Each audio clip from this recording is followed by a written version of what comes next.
Hello, welcome Leominster, welcome to another CityScope, and it's a special day. Hi Bob, how are you? He didn't want to be on TV, so I'm going to pick on him here. But it's that time of year again, and this year we're going to go under the sea for the all-school musical, and we're going to witness The Little Mermaid. It's actually one of my favorites. Seriously, it's really one of my favorites. You heard the story earlier? We did a show where my wife has got red hair, and I'm all my life been partial to women with red hair. So when I went to see, I brought my kids to see The Little Mermaid, and Ariel was like, oh, she's got red hair. And I actually fell in love with a cartoon character, Ariel. She's one of my favorites. Well, anyway, welcome aboard. Get it? Well, come on, will you loosen up? Welcome aboard, like on a ship. Welcome aboard. Yep. God, we're going to keep the sea theme going here. But anyway, hi, guys. Hello. Let's start off by introducing ourselves. We'll start at this end. We'll work our way around. Your name and who your character is in the play. Okay, so 1, 2, 3, go. I am Elijah Corbin, and I play the role of Prince Eric. I'm Marilyn Wilson, and I play Sebastian. I'm PJ Doherty, and I play King Triton. I'm Abby Waterhouse, and I play Ariel. I'm Nev Pyres, and I play Ursula. I'm Joshua Frechette, and I play Grimsby. I'm Brenda Ann LeMay, and I play director. And the beautiful thing about this is I'm just not going to remember your name, so I just might go, hey, you. But anyway, how's everybody doing? Good. Pretty good, thank you. Yeah. Big week. It's production week, Yeah. right? Yeah. And you're working with a live orchestra, I understand, this year. Yes. Anybody want to give me a little bit of input on how it is working with a live orchestra? Having to, like maybe with your timing? We'll start with you. It takes time because you have to get, especially with a musical, you have to get all the timings right, especially when there's background music when you're talking. So it takes time to get through it all, but in the end, it adds something to the musical. Have you run into any problem that you had to really work with to get through, or did you just start with the orchestra? How long have you been working with them? We haven't been working with the orchestra for a long time. Okay. We only had one rehearsal, and then this week we're working with them. But Okay. they're a good orchestra. We'll get through it. So how do you practice without the orchestra when you're going to have an orchestra? Do you have canned computer music, or? We just have a piano. Yeah. We have Okay. a pianist who comes, and He's awesome. He's very nice, Jay. and he Thank you, plays Jay. the piano for us. Okay, who is that again? Jay. Jay. Jay, and is this a student or an adult, No. a teacher? No, he's an adult. Okay. Okay, can I call you Mrs., Miss, Ms., or just the director? Please call me the director. Well, director. Brenda is fine. You've done this before. I've vocally directed, but Okay. never directed. All right. And how is it now going from vocally directing to actual directing of the show? How was the transition? There's a lot more stress on my hands, Okay. but I've really enjoyed it. I was hesitant about doing it because I have a 5-month-old, but it's really kind of brought my playful imagination, kid-like stuff back, and that's what I've really enjoyed, and working with these guys. How do you handle a 5-month-old and having to put in all this time on this end? It's tough, but thankfully my parents and my husband's parents Okay. live close by, and my husband takes care of him a lot. But sometimes he does come to rehearsal. All right. He came to rehearsal on Saturday, and I brought him on stage for Under the Sea, and he liked all the colors, so that was great. All right. So how does a show open? The show opens with Ariel sitting on a rock, and she's kind of admiring the world above because she lives under the sea and doesn't really like it. Okay. Why doesn't she like it under the sea? I think just because it's different. I think that we all kind of have that feeling that what we have is not the best that it can possibly be, so something new and up above is different and exciting and cool for her. Does she sneak up every now and then? Yeah, her father does not like or let her go. And he doesn't. Do you have any idea? And I'm going to get to try it in a minute. In terms of why he doesn't want you to experiment with the, what do you call the above world? The world above. The world above? Yep, yep. Okay. I think it's probably, well, Ariel's mother died, and also Ariel's King Triton's youngest daughter, so I think that he's probably very protective of her and Okay. doesn't want her to leave her. Yeah. You feel the same way?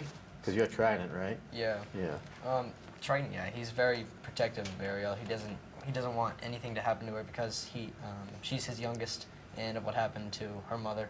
So that's a lot why he does not want her going up. What happened to Love to her see. mother? They're under the impression that humans killed her. Ah, okay. Did you come up with any scenario as to how that might have happened, or you just going with the flow? We cannot disclose at this time Seriously? exactly Wow. has happened to the mother, Okay. but it shall be revealed. Oh, I get it. Hey, what's that? It's all coming back to me now. Yeah. All right, so you, and you're doing it right now, play the villain. How is it being, like, you're probably a really nice person in real life, but how is it to, like, take on the role of a villain in a... It's not, well, She's it's used to it. definitely, I'm very used to playing villains, and I think we all kind of have like a little evil streak, and we definitely love to hate villains, and that just makes it so much easier to put forth a malevolent, no, Good- it's yeah, not a word, like a mean presence when playing villains, and I think that everyone could probably put forth the same mean. It's just kind of the underlaying why is she really doing this that most people aren't able to portray. Yeah, So. I played a lot of bad guys in my life, and there's one thing that's pretty cool about playing the bad guy, and I'm gonna see if you can finish this sentence. It's usually a lot of fun. It's always a lot of fun because you get to do things that you really like hold back in like real life, and you can, I'm on stage, I can like let it out, and it kind of like purges That's you. definitely If you have a something. bad mood, you can go with it, and it feels good after you're does. done. All right, let's get to Miss Wilson. Hi. Hi. I know your parents. Yeah. Yeah. My first play I was in with your dad. His character's name was Scruffy, and actually, it had a sea theme to it. Oh, wow. We were all people that were dead, and we were on a cruise ship, and we didn't know we were dead. Oh, wow, that's cool. And it was, I think he was like kind of like a butler, but it wasn't a butler, whatever on an ocean liner the butler is. But okay, now who do you play? I play Sebastian. Okay, and Sebastian is not an earthly creature. No, Sebastian is a crab who's kind of like King Triton's advisor in a way. Okay, he's a crustacean Station, yes. with a hard shell, Yes. with no spine. No spine, no backbone. Trying to get her going because she likes to talk a lot. So Sebastian has no spine, but is Sebastian the comic relief here? In a way, I believe so, because he Okay. kind of has some of those numbers that kind of really make people laugh in a Yeah, way. Yeah. But he really is uptight because his job is, in a way, really stressful. Okay. And where does that stress come from? Mostly from King Triton putting a lot of weight on his shoulders, like being in charge and responsible of keeping Ariel safe. Okay. So you put Sebastian in charge Yep. of basically the watchdog of your daughter? Yeah. And Make sure she doesn't go up to the surface. every why day. did you pick Sebastian? Well, he actually gave me the idea of someone to safeguard Ariel, so Okay. that's why I picked him. Okay, and Sebastian with the, the thick outer shell would probably be the logical choice. Yeah. You really love your daughter, huh? You really want to protect her. Yeah. Are you learning anything about, like, maybe a few years from now when well, I don't want to say when you grow up, but when you become, well, she's a new mother. Someday when you're a father, do you think that some of these traits will go out into your real life, like protectionism of your kids? And Well, Probably, yeah. Tough because, question, I know. I'm guessing most likely because I know a lot of parents are Yeah. very protective of their children, Yeah. so probably, yeah. Is there one thing in the show that gets your goat the most about something that she does? Like, what thing does she do that you really infuriates you that she's doing, besides just going, you know, into the world above? Is there one particular thing that really jars you? It's kind of later on when I found out that she likes a prince Okay. in the world above. You know, I keep forgetting him back there. We're going to come to you, but I keep forgetting Mr. Frechette, right? Yes. Okay. Now, who do you play? I play Grimsby. Okay, and again, tell us a little bit about Grimsby. So Grimsby is the, like, sort of adoptive father, guardian type person for Elijah, who plays Prince Eric. Okay. And I really take care of him and try to help him become a worthy royal, Okay. because his father has passed away and he needs to become the king of the nation. Okay, so his father has passed away. Yes. And her mother has passed away. Yes. Wow. How does that play into your relationship? Well, I mean, we're both kind of just like misfits in the world that just Okay. we're being told what to do, but we really don't want to follow. We don't really want to follow the path. So yeah, we're kind of just, you know, and like we're common, which plays the role that we like each other. Yeah. So you're a misfit in the world above, and she's a misfit in the world below. Yeah. Where do you meet? Well, she eventually gets legs, so Okay. she's able to come into the Yeah. world above, and Yeah. then it's all good. When I went to see the show, when it was Disney, you know, bing, bang, boom, we're going to see The Little Mermaid, and I fell in love with Ariel when I saw her. When do you initially fall in love with Ariel? Well, something happens to my ship, so Okay. and then she saves me. So throughout like the whole first act, I'm just trying to find her, and I just want to thank her. But then when I finally do find her, even though I don't know that I found her, we just build a relationship. And how do you feel about him falling in love with, I don't want to say it, a half fish? Well, at the time that they fall in love, I Yeah. don't actually know who Yeah. she is because of, well, she loses her voice as part of a trade Uh-huh. made with a particular villain. Okay. But there's also a lot of underlying tension, I'd say, because although I do like Ariel and I think that they're a good match for each other, Ariel also doesn't have a voice at this point, and Eric happens to be looking for some particular he happens to be looking for a voice, and Ariel okay. doesn't have one, so there's a lot of tension there, like, because Yeah. even though Eric does like Ariel, he's also looking for a voice, but he needs to find someone because I have a promise to keep, a promise to get him married, and there's not much time, so. Sometimes in life, we set prerequisites for what we're looking for. And sometimes it doesn't always go according to the way we've planned it. Yeah. Your blah, blah, blah, blah, blah. Your prerequisite was she has to have a voice. But you managed to overcome that and fall in love with her without a voice anyway, right? Yeah. And how did she lose her voice? Well,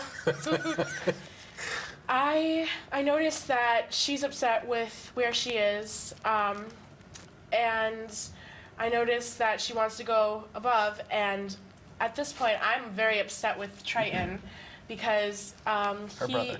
Yeah, I should probably mention that I'm the sister of Triton, Oh, see, I never knew brother that. and sister, and I'm actually her aunt. Okay. So, yeah, I can't remember what I was saying now. But basically, I kind of just like, oh, look, she wants to go above, and I want Triton's power. Maybe I could do something with this. I could use her to get to him.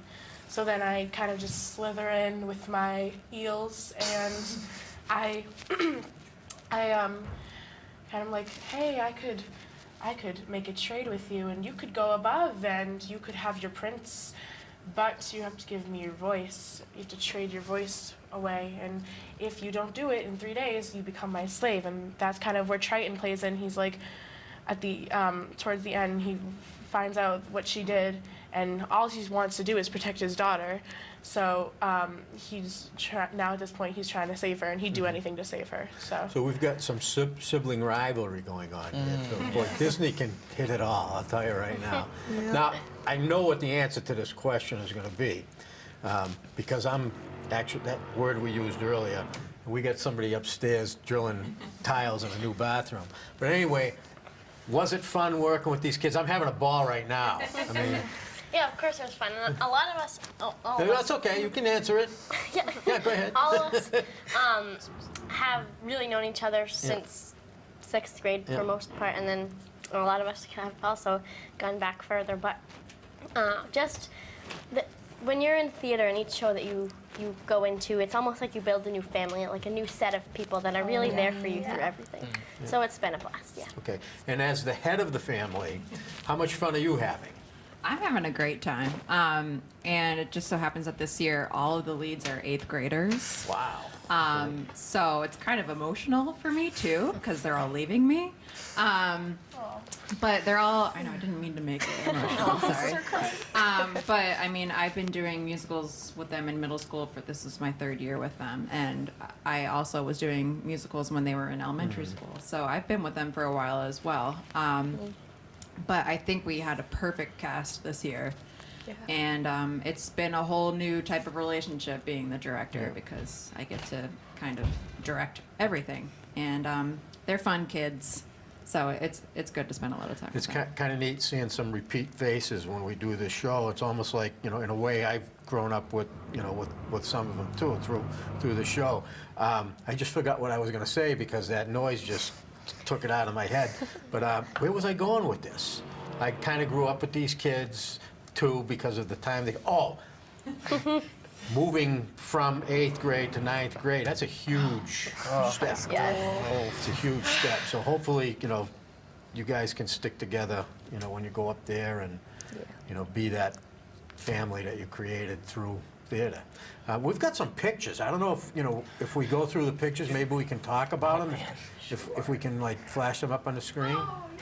Oh, that's nice. Anybody wants to jump in and explain what's going on here? Okay. So this is somewhat after I find her, and I'm saying that just because you don't have a voice doesn't mean that you can share yourself and share your feelings and still be like a person. It's weird, not Funny, weird, yeah. but I mean, looking at the picture and then looking at, you just look like so much more adult-like in the photograph once you're dressed up. Do we have any more? Yeah, okay. That's in Kiss the Girl. If you can. And that's the moment where Ariel and Eric, if Ariel has to kiss Prince Eric if she wants to stay human. So that's kind of how they want to propel that forward. I got a question, okay? Have you ever kissed anyone on stage before? Yeah. You Yes, have? in this Okay. show, actually. Okay, in this show? Literally yesterday. You did the show before? No, No, literally yesterday. Oh, Yesterday and Saturday. but I mean, it's not like last year you were in a show and you No. kissed the boy or kissed the girl. Now, it's really an awkward feeling.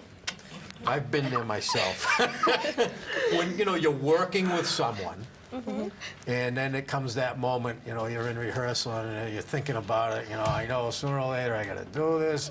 I mean, there's a lot of these thoughts that go through your head. So, was it awkward? The first, Kinda. yeah, you get used to it. Their music teacher. Just wait till your parents are there. Oh, They already were there. They already were there. On Saturday, they were all See, very we were all excited. screaming. Sometimes if you get really lucky, you can find an acting partner where it's a lot of fun to go rehearse the kiss. Hope my wife isn't watching. Oh my. Where are we here? Photo. Hey, it's Bruno. So that photo is during Les Poissons, which is a song that the cook in Prince Eric's castle is singing about how much he loves to really cook fish and things that come from under the sea. And basically what's happening is that Sebastian, as a crab, is hiding under the table because he needs to get to Ariel to, like, I guess in this case it's kind of reversing how Ariel needs to protect him and the world above. And really he's terrified because when this Chef Louis, who is the cook, eventually finds out that there's a crab in his kitchen, he becomes kind of, in a way, just bent on, I have to get this crab and cook it. Yeah. So And you must have been really scared. Yes. That pot of boiling water. It's just looming. Hey, this is beautiful. This is really nice. Is that with a backdrop? How is that done? That is my shadow. Okay. So you're behind like a screen, or they're projecting it in front? That's a backdrop, and the lighting. The lighting director Yeah. is actually our music teacher from Northwest, Wow. Jeremy Zlobicki. Did I say it right? Yes. And he's doing our lights along with the backdrops, and that's how that magic happens. That's beautiful. That's really nice.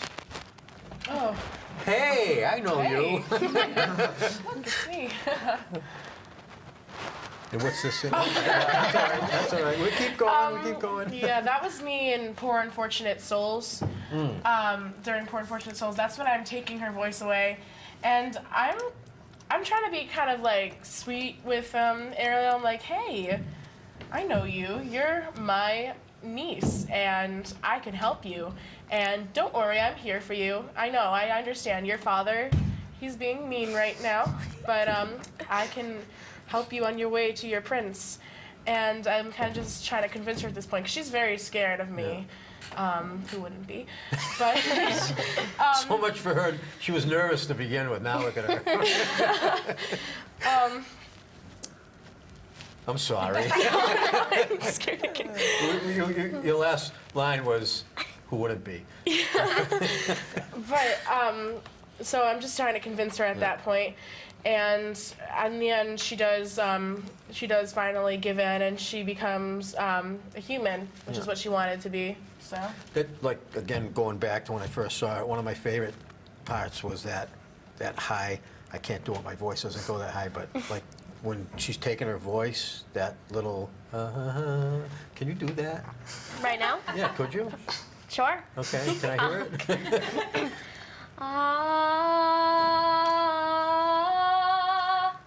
That's beautiful.